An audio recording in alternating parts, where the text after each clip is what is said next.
Assalamualaikum warahmatullahi wabarakatuh. Oke, seperti biasa sebelum dilanjutkan cerita pedang King Dao-nya, bantu Mimin tekan tombol like dan berkomentar. Juga terima kasih sudah dan sebelumnya. Gas. Bab 1609, Panggil Bantuan, Utusan Khusus Tuhan. Di lapangan, semua orang kuat dari kuil para dewa berdiri di sana dalam keadaan terkejut seperti patung tanah liat atau ukiran kayu. Apakah pendekar pedang ini utusan khusus dari Tuhan? Bagaimana itu mungkin? Semua orang berkuasa di kuil itu tercengang. Lin Yu menatap Ye Guan dengan saksama, matanya menunjukkan ketidakpercayaan yang tak tersamar. Tidak, tidak. Satu-satunya yang tetap tenang adalah Murong.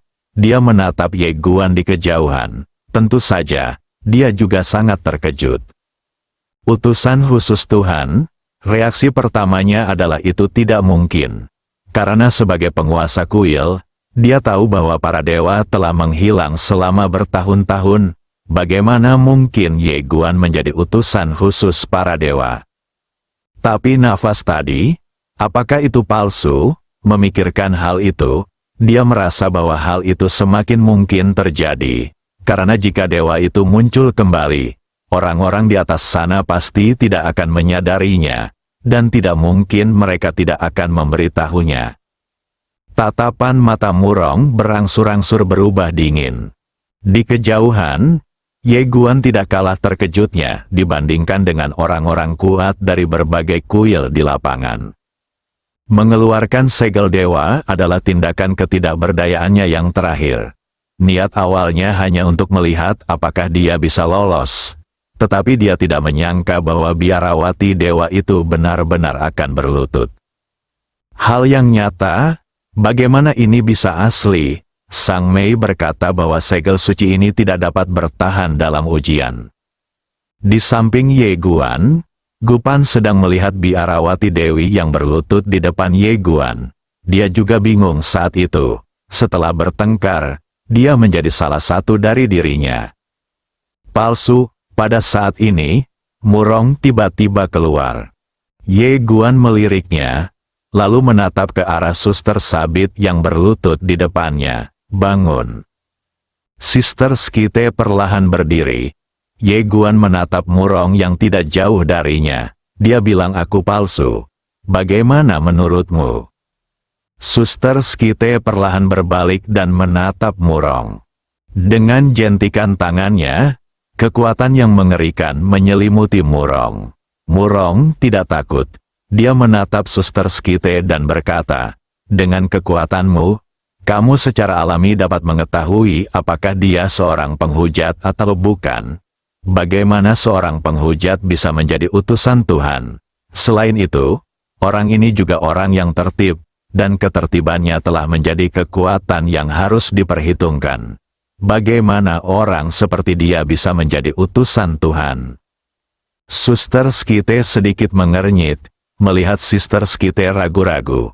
Murong tahu bahwa dia juga curiga, jadi dia melanjutkan, Tuan, pria ini pernah bersumpah untuk menggulingkan panteonku. Sejauh ini, dia telah membunuh lebih dari selusin orang di panteonku, termasuk dua dewa utama dengan jabatan resmi. Perilaku seperti itu tidak hanya menghujat para dewa, tetapi juga memprovokasi seluruh panteonku. Dan sekarang, aku tidak tahu metode apa yang dia gunakan.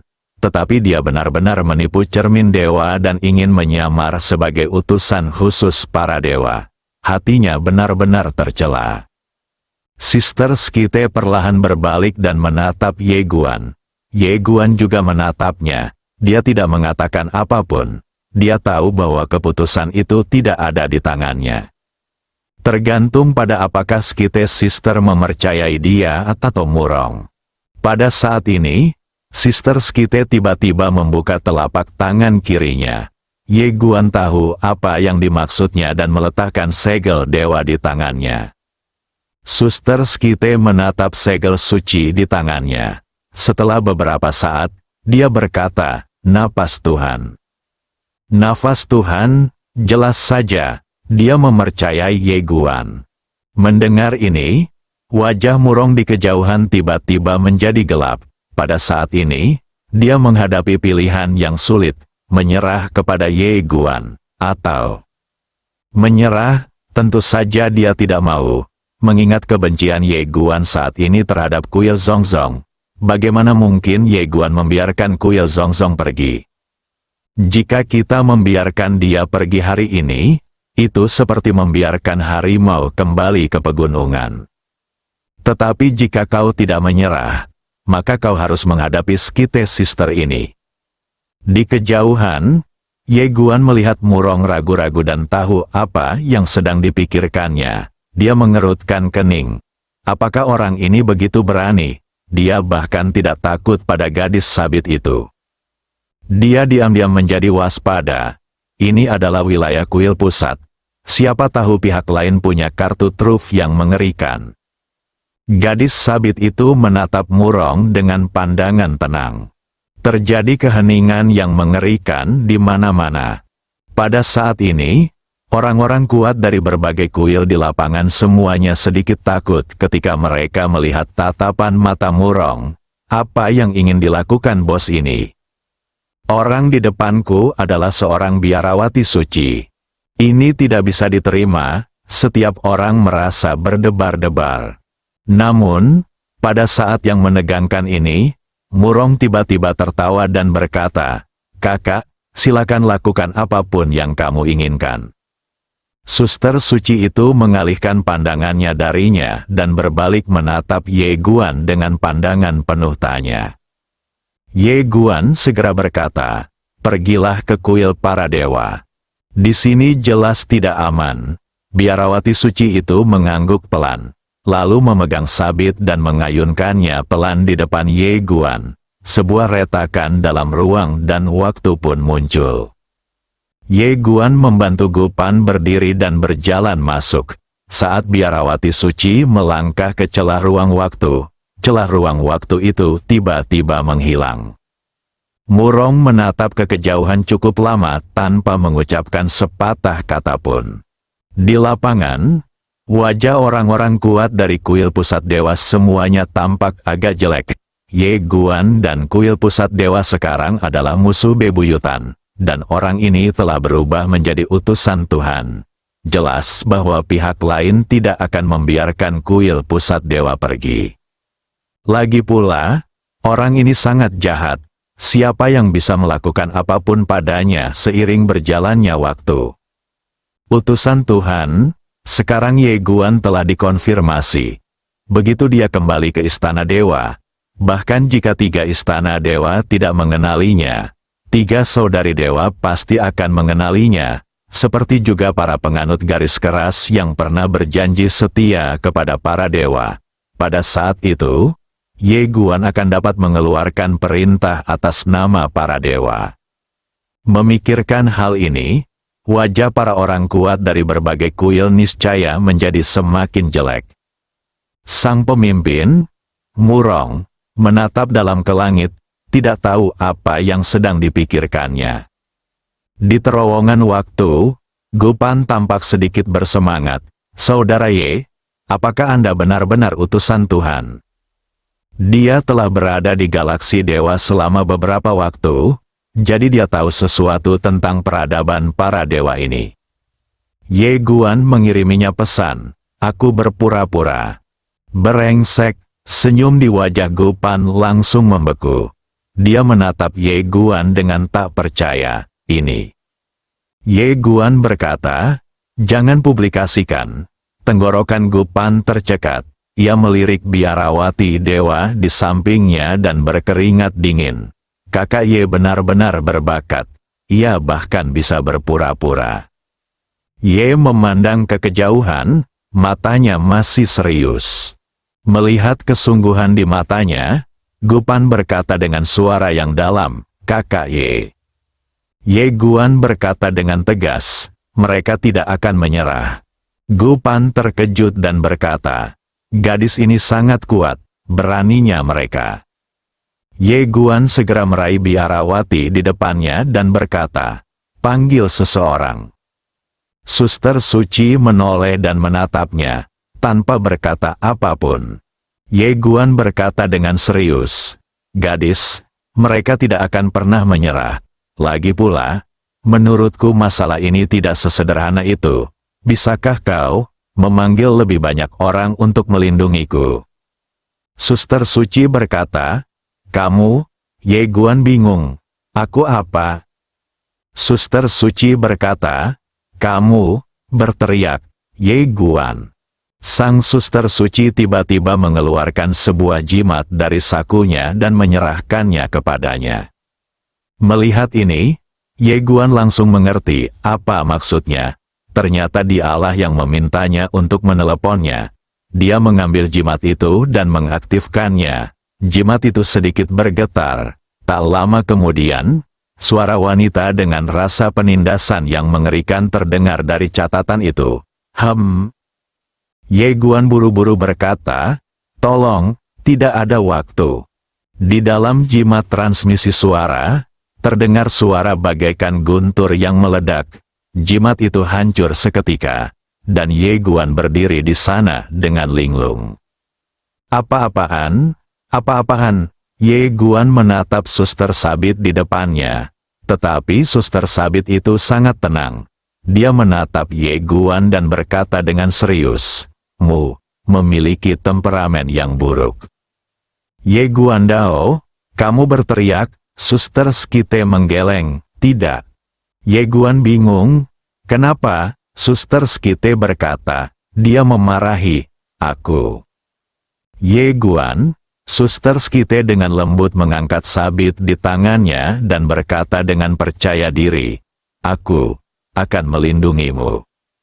Ye Guan berkata dengan suara yang dalam, "Kamu sangat kuat, tapi aku masih khawatir." Sister Skite tiba-tiba mengulurkan tangan dan menyentuh kepala Ye Guan. "Jangan takut." Ye Guan, pada saat ini, Sister Skite tiba-tiba menoleh dan melihat. Dia melihat bahwa terowongan ruang waktu di kejauhan meledak secara langsung. Pada saat ini, kekuatan misterius langsung menyelimuti area ruang waktu mereka. Bidang, terowongan ruang waktu runtuh seluruhnya, dan mereka muncul di langit berbintang yang luas. Di kejauhan, waktu dan ruang terbelah, dan seorang pria perlahan berjalan keluar. Murong, di belakang Murong, ada 5 pria misterius dan kuat yang mengenakan baju besi dewa berwarna merah emas. Melihat kejadian ini, wajah Ye Guan menjadi gelap. Kekhawatirannya ternyata benar.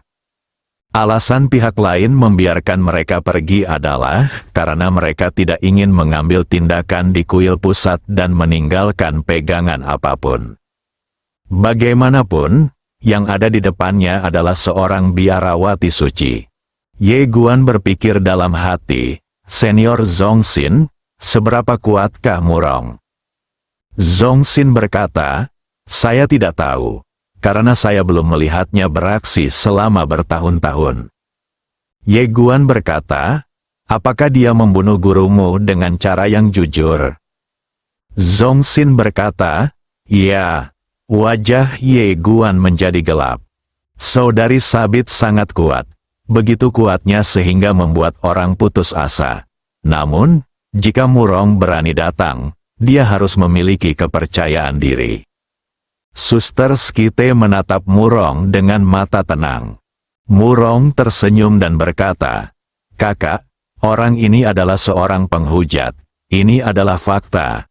Menurut hukum ilahi, kita semua di kuil memiliki tanggung jawab untuk membunuhnya. Tolong jangan hentikan dia." Suster Skite berkata, "Dia adalah utusan Tuhan." Kata Murong, "Dia palsu, seorang penghujat tidak bisa menjadi utusan Tuhan." Suster Skite menggelengkan kepalanya, "Dia adalah utusan Tuhan." Murong menatap Sister Skite sejenak, lalu tersenyum dan berkata, "Kalau begitu, aku akan menunggu sampai aku membunuhnya, dan kemudian aku akan pergi ke pengadilan arbitrase dewa bersama Sister untuk menuntut." Dia melambaikan lengan bajunya, dan segel emas tiba-tiba naik ke udara dan mendarat di atas kepala Ye Guan dan dua lainnya. Dalam sekejap, area yang mengerikan langsung menyelimuti mereka bertiga. Zhong Xin terkejut dan berkata, "Ini adalah alam para dewa. Dia telah mencapai alam para dewa." Mata Suster Skite tetap tenang saat dia menatap Murong. Dia, benar-benar, adalah utusan Tuhan. Aku tidak akan berbohong. Dia berbicara sangat lambat. Melihat biarawati tak berdosa di depannya, Ye Guan tak kuasa menahan diri untuk menarik lengan bajunya dan mengingatkannya, "Entah aku asli atau palsu, dia akan membunuhku karena dia dan aku sudah menjadi musuh bebuyutan." Suster Skite menoleh ke arahnya. "Aku tahu, aku tidak bodoh." Ye Guan, bab 1610, sudah berakhir. Murong menatap Suster Skite. "Suster, dia adalah seorang penghujat, tidak ada keraguan tentang itu. Apakah kamu benar-benar ingin melindunginya? Kalau memungkinkan, dia tidak ingin menjadi musuh biarawati tersebut. Namun, tidak ada pilihan lain. Ye Guan dan Kuil Zongzong telah menjadi musuh bebuyutan. Membiarkannya hidup-hidup hari ini sama saja seperti membiarkan harimau kembali ke pegunungan. Lagi pula, kami pasti akan bertarung lagi di masa mendatang.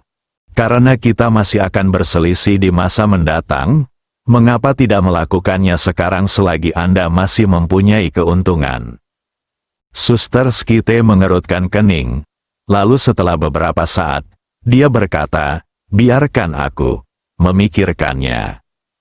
"Pikirkanlah tentang ini." Ye Guan dan Gu Pan tiba-tiba terkejut. Apakah gadis ini begitu goyah dalam pendiriannya? Di kejauhan, Murong juga tercengang. Dia tidak menyangka Suster Sabit akan mengatakan ini. "Salah." Murong menatap ke arah Skite Sister. Matanya sedikit menyipit. "Kau ingin menunda waktu." "Kamu Guan?" Gu Pan, Suster Skite menoleh ke arah Ye Guan dan mengedipkan mata padanya. Ye Guan sedikit bingung. "Apa maksudmu?" Dia benar-benar tidak bisa mengerti. Suster Skite menatapnya. "Lari, Ye Guan." Tanpa ragu-ragu, dia menarik Gu Pan yang masih linglung, lalu berbalik dan berlari.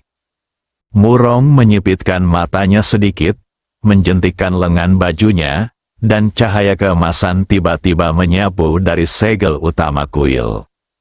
Menghadapi biarawati sabit ini, dia tentu saja tidak berani ceroboh atau meremehkan musuh. Dia langsung menggunakan segel resminya dan wilayah ilahi. Dia tidak berpikir untuk membunuh biarawati ilahi ini. Tujuannya sangat sederhana, yaitu untuk menunda biarawati sabit ini. Adapun Ye Guan, dia akan dibunuh oleh orang kuat di belakangnya. Cahaya keemasan sepanjang 10.000 kaki itu menyapu ke bawah. Tidak hanya berisi jalan milik Murong sendiri, tetapi juga kekuatan kehendak ilahi yang sangat kuat. Dengan segel resmi, kekuatannya telah jauh melampaui dewa biasa. Saat cahaya keemasan muncul, galaksi itu menghilang tanpa suara. Pada saat ini, Suster Sabit dengan lembut mengangkat sabit dan mengayunkannya. Bilah sabit berwarna merah darah menerobos udara. Dalam sekejap, alam dewa langsung hancur, dan bersamaan dengan itu, segel resmi kuil juga hancur.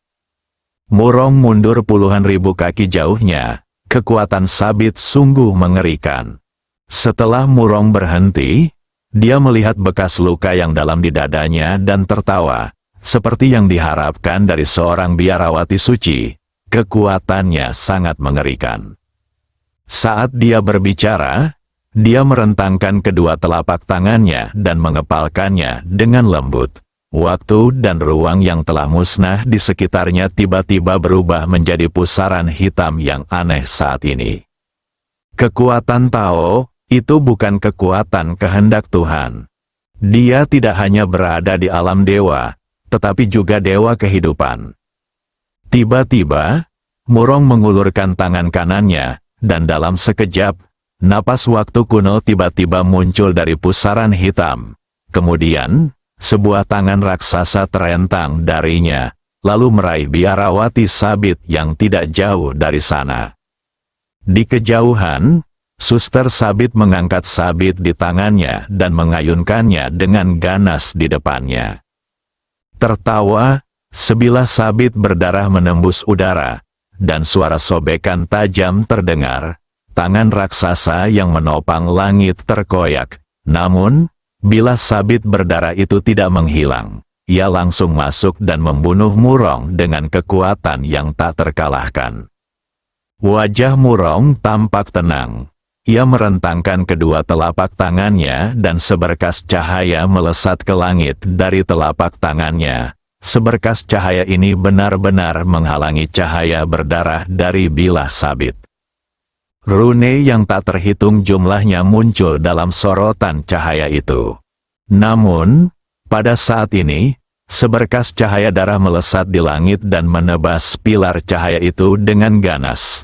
Pilar cahaya itu hancur, dan kekuatan dahsyat itu langsung menghantam Murong, tetapi salah satu lengannya tetap di tempatnya.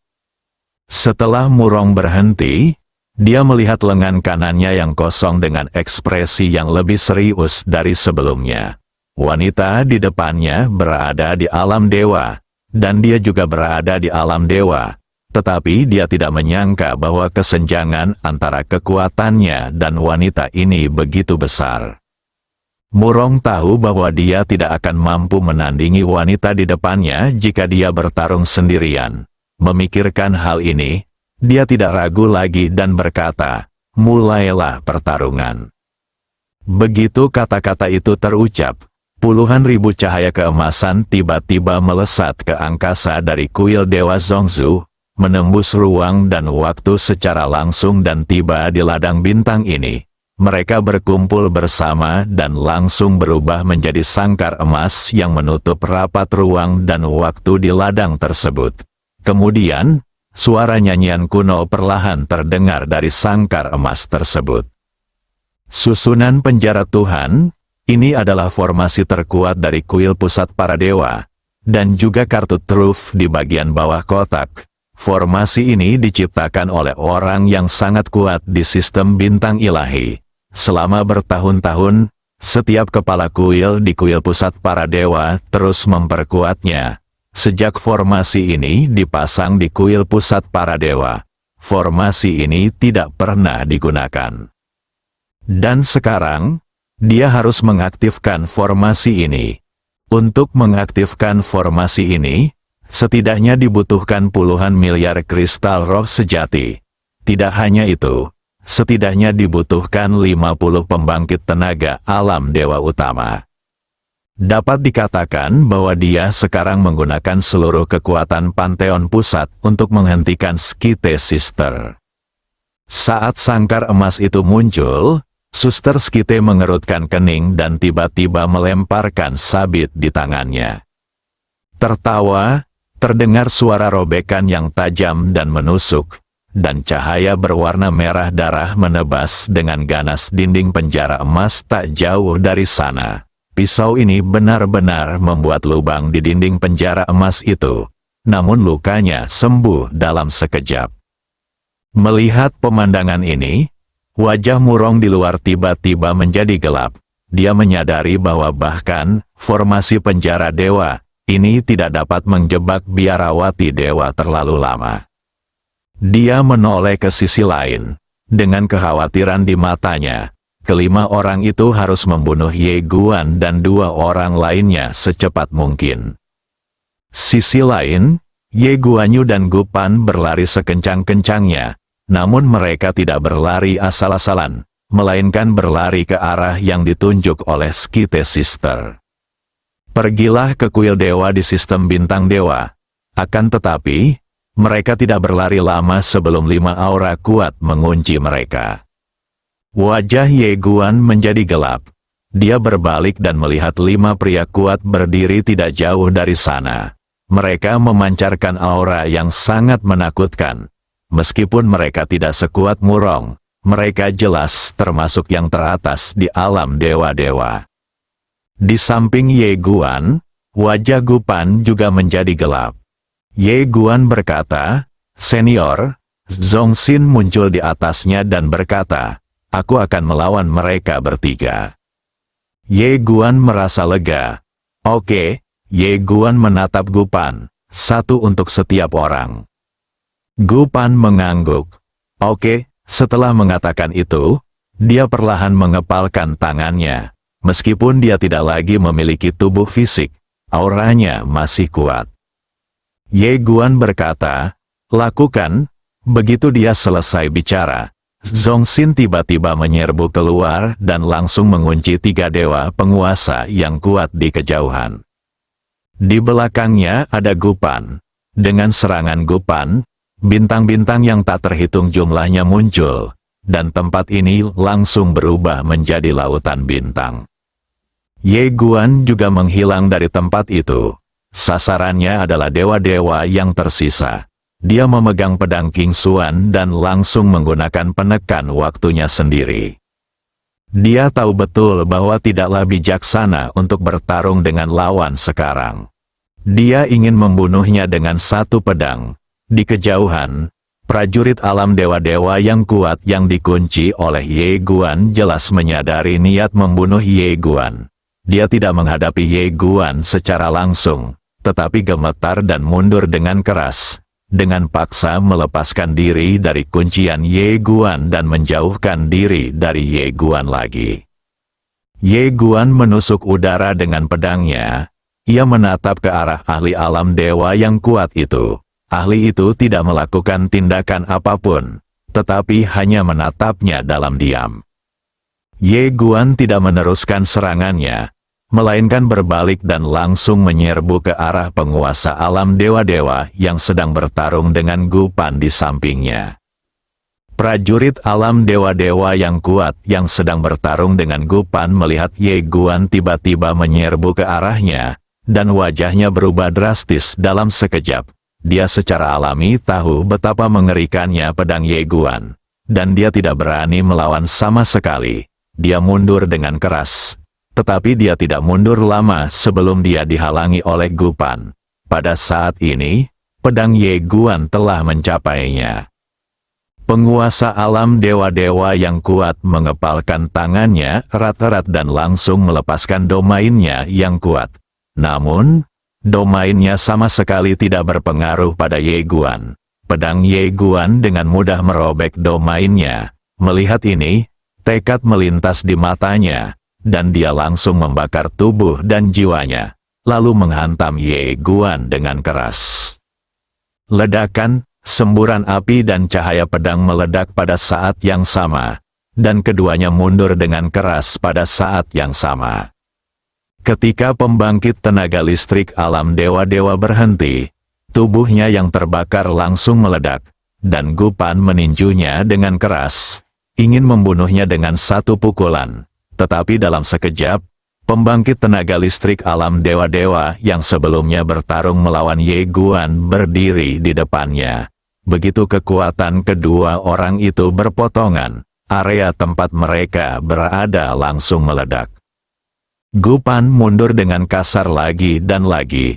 Di kejauhan, Ye Guan menarik napas dalam-dalam. Ia menatap dua pembangkit tenaga alam dewa utama yang jauh. Di tangannya, pedang King Xuan terus bergetar. Kedua orang ini sedang waspada terhadap pedang King Xuan-nya, jadi agak tidak realistis baginya untuk membunuh mereka seketika. Jelas akan merugikan mereka kalau terus berlarut-larut seperti ini, karena pasti ada orang-orang kuat lainnya di kuil pusat. Masalah ini harus diselesaikan secepatnya. Memikirkan hal ini, Ye Guan mendongak ke arah dua pembangkit tenaga alam dewa utama. Melihat Ye Guan datang, ekspresi kedua pembangkit tenaga alam dewa utama menjadi serius. Mereka benar-benar takut dengan pedang di tangan Ye Guan. Tetapi mereka tidak punya cara lain. Mereka harus menghentikan Ye Guan dan dua lainnya. Perang tidak dapat dihindari, keduanya saling menatap, dengan kilatan tekad di mata mereka. Tepat saat mereka hendak bertarung, sebuah suara tiba-tiba terdengar dari lautan kesadaran mereka. Biarkan mereka pergi. Keduanya tercengang, suara itu terdengar lagi, mundur. Keduanya tidak ragu lagi dan segera mundur. Di sisi lain, 3 dewa-dewa yang kuat juga mundur satu demi satu. Melihat pemandangan ini, Ye Guan dan 2 orang lainnya sedikit bingung.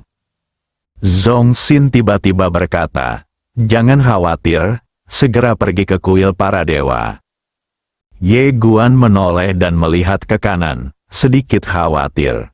Zhong Xin berkata, "Jangan khawatir tentang biarawati itu. Murong dan yang lainnya tidak bisa membunuhnya sama sekali." Ye Guan mengangguk. "Ayo pergi." Zhong Xin kembali ke segel ilahi, dan Ye Guan berbalik dengan panci kuno dan menghilang di ujung galaksi. Tidak lama kemudian, Ye Guan menggunakan pedang King Xuan untuk melakukan perjalanan melalui ruang dan waktu dan akhirnya tiba di sistem bintang Senming. Ada 3 kuil para dewa di sistem bintang Senming, yaitu kuil para dewa selatan, kuil para dewa utara, dan kuil para dewa Yuan. Di depan kuil para dewa selatan, Gupan menghela napas lega. "Kita akhirnya sampai di sini." Ye Guan tiba di depan kuil dewa selatan. Begitu tiba di gerbang kota, dia mengeluarkan segel dewa dan berkata, "Aku adalah utusan dewa, dan di mana-mana terjadi keheningan yang mematikan." Gupan sedikit bingung, apa yang terjadi? Wajah Ye Guan menjadi gelap. "Sudah berakhir." Bersambung.